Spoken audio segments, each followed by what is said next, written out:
Hey guys, Mike here. So, oh boy, what a day in the market. I guess that was a perfectly timed video with that SPY chart I put out there. Are we going up or down the boxes, right? So we'll cover that again, but it was one thing that controlled the market. And again, this is where our guy, Jim Carson was right, man. Options control the market, the Greeks, right? So we're going to talk about one of those Greeks in particular, which affects others.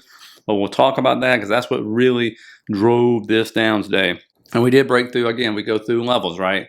Don't worry about it until you break this level. Once you break that level, you come to this level. And that's basically what you saw today. But you saw that the market could not get off the mat. It didn't even come close to any kind of reversal all day, which has been rare, right? Because normally you get these V-shaped recoveries and W-shaped recoveries, right? We just had Apple report and Amazon report, and Amazon goes up 8%. They killed it, right? A lot of them did really good earnings. But, there's these little nitpicky things they're picking out. Okay, Tesla margins were great, even though it missed revenues, were up 22%. Microsoft, maybe it was soft on some guidance. It went down. Meta, they're going to do too much spending. We're going to send them down now. Hadn't got into Apple yet. Amazon, my God, the free cash flow, I believe it was unbelievable. Increased by the way. I was like, whoo, that was impressive. I'll go over more of that in another video. I'll make this a little shorter because it is Halloween. My wife has to make me up as Frankenstein because it makes them happy, and we get to go out there and have fun trick-or-treating. So happy Halloween. Hope you guys have fun tonight.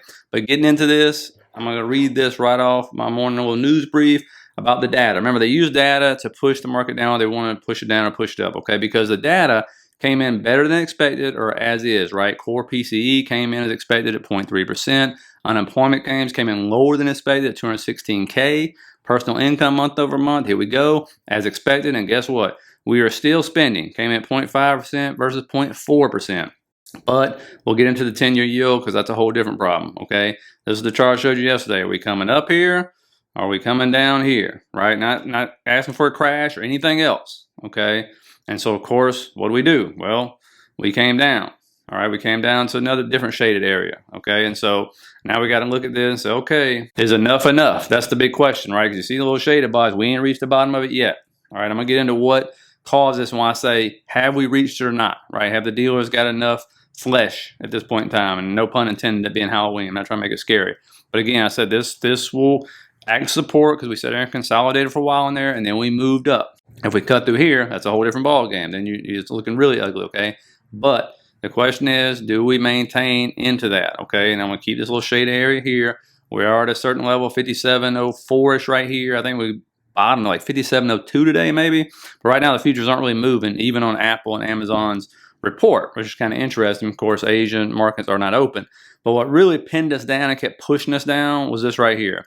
And I just did a whole freaking members video on this stuff. But it's looking like dealers are short SPX puts into 5,700 where they flip to long, right? At 5,700. We didn't reach 5,700. You don't have to reach 5,700. But again, you can see red is negative, purple is positive. To the left, they kind of show some stuff. And that's on one of these Twitter accounts that follow nothing but gamma. I mean, it's literally called gamma, right?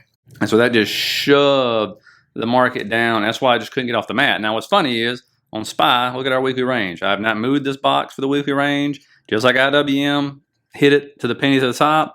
SPY hit it to the bottom, the bottom right there, and held. Okay, so that's the weekly expected range. Again, you don't have to not go outside that. It's good 67 to 70% of the time. I'm going to move this up because that'll probably be the next support if we break down from this box at 565 if we do. But don't forget, we got heavy data coming in. We've seen these big sell-offs forward, and the bears just hadn't been able to keep pushing it. What else is below us? The 50 moving average, right down below us. And so, when you look at this, we hadn't reached it. Doesn't mean it if it hits it. If we keep pushing down tomorrow, if it hits it, doesn't mean it's going to hold it because the last time it hit it, didn't hold. Almost signified near a bottom. Right there, it didn't hold. Right? Fell right through. So again, we got to make out and just look at it, okay, and see what's going to happen here. And again, we know, that's why I keep saying we're in this week of volatility.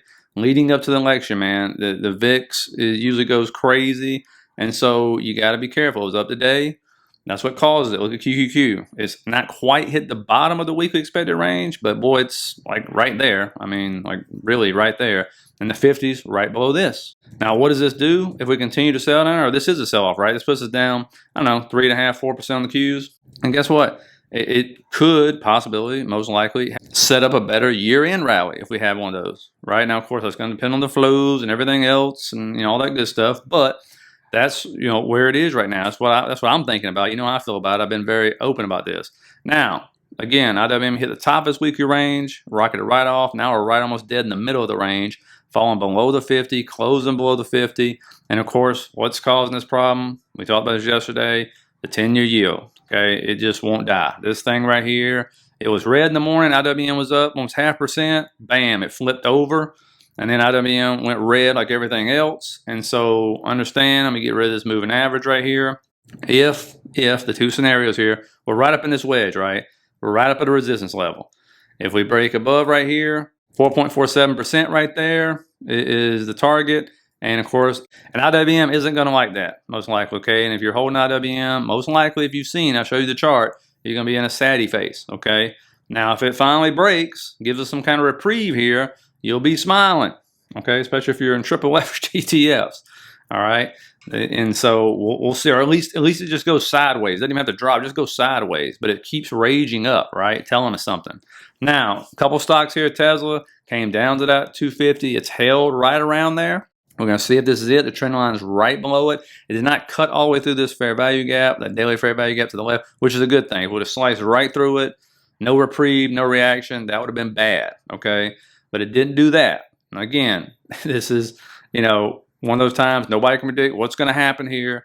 But when you look at this, you do not want this to go break certain levels because, again, just because you gap up, guess what that does? That leaves a gap below, but that also leaves a volume gap so it can suck right back down. So you got to understand there's certain levels you want to hold because you don't want to get down here if you're a Tesla long on this thing right here, a Tesla bull, whatever you want to call yourself. Don't want to do that, okay? If we go back up here, obviously you're looking at probably, I mean, the next level, if we break that trend line, that ascending trend line right there, if it does come down and break that, 235 is most likely where you're heading, right? Now, if 235 breaks, oof, you're already about halfway in that gap, not good, okay? So let's watch out. It could just bounce right off this trend line. We could just start rocking it up again tomorrow and break the descending trend line and start heading back up on Tesla. But we'll see. We're going to see on this one. So, again, that's another 5%, down about 7%, I think, since the high, 7-8%. And so AMD we talked about, we get here, still hadn't got there, the golden pocket, to that support level right there, around 143-ish, 142, 143. The overall great buy would be right here. 0.79 fib between 132, 133. Oh my goodness. Like, that would be fantastic. But, you know, again, we'll see what we're going to get to on this one. Semiconductors are under pressure right now. NVIDIA doesn't report. I have to look and see when the next time a semiconductor actually reports. Another one is PayPal. I always say watch for green on days like today. And I told you, always keep these trend lines on here. If they break trend lines, they're going to come back up. It's going to be resistance, folks. And it's hit it twice, okay, as resistance. And again, it not only hit a trend line, it's hit like a support area, which is now resistance at the same time. So if it breaks back above, it is going to fill that gap, okay, that's right above that. If this gets rejected off, target that gap or the shaded area to be the draw on this, okay? Now, earnings, Fubo, Chevron, ExxonMobil, Wayfair, very light compared obviously to these last few days, which has been just heavy tech, okay? And why do we get this big sell-off? Because they finally sold off the Mag 7 almost all together, to be honest with you. So that's actually, you know, what you need if you want to get some kind of selling pressure, not just 0.2%, 0.3%, but 1-2% days. That's who you need, okay? Now, data, average hourly earnings month over month, non-farm employment change, unemployment rate, ISM manufacturing PMI, ISM manufacturing prices. So we'll get to see how they want to use the data to push it back up after such a big sell-off. Have they got enough flesh right now, or do they need more? Do we get a relief bounce and then continue the sell-off next week and lead into the election? That's what we got to find out, folks. So please hit that like and subscribe button on your way out. Have a great Halloween. Feel free to sign up for the membership, less than a McDonald's combo right here. And I will see you guys tomorrow.